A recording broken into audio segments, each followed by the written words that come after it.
Tonight, in Manhattan's most exclusive restaurant, silence fell like a heavy curtain. Every eye turned toward a 10-year-old boy named Lucas. His legs were weak, metal braces strapped around them. Shaking with fear, he reached out his hand toward Diana Johnson, a black waitress who had been serving quietly. The piano began to play softly. Lucas whispered, "Will you dance with me?" The manager shouted, "Sit down! This is not a dance hall. Employees do not entertain children." But Diana removed her apron slowly. She smiled at the boy. "I cannot dance in an apron."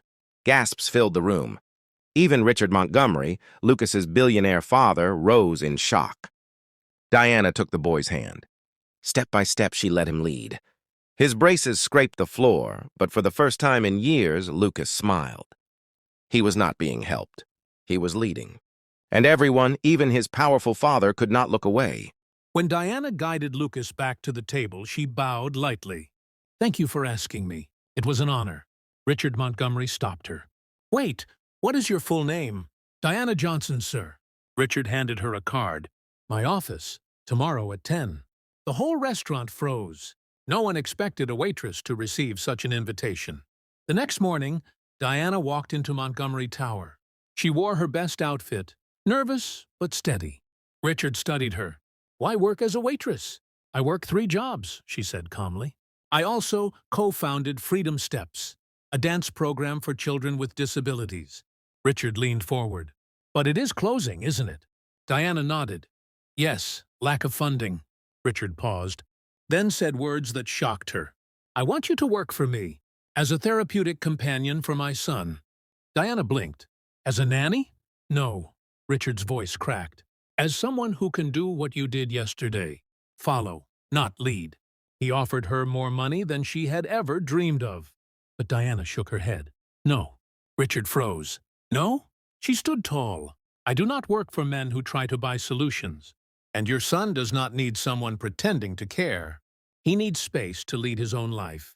Before leaving, she placed a card on his desk. "Freedom Steps. Classes on Tuesday and Thursday. If you bring Lucas, the first class is free." Richard was left speechless. A week later, a Bentley stopped outside the community center. Inside, Lucas stared eagerly through the window. And, for the first time, Richard Montgomery stepped out with him.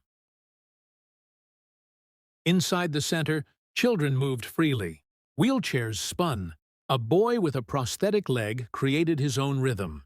"It looks chaotic," Richard whispered. "There is structure," Diana replied. "Just not the one you know." Lucas joined the group, nervous but excited. Suddenly, he removed one of his braces.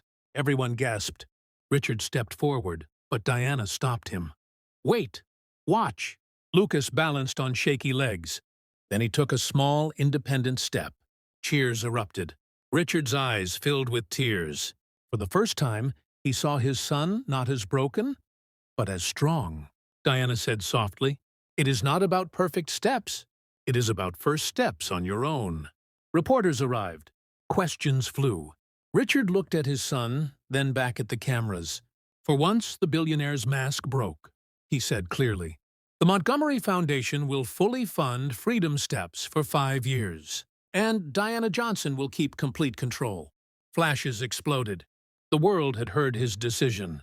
Months later, a new Freedom Steps Center opened. Hundreds of children filled its halls. And in the middle, Lucas danced. Now using only one brace, he led other children with pride. Richard watched quietly. He whispered to Diana, "Thank you for teaching me to follow."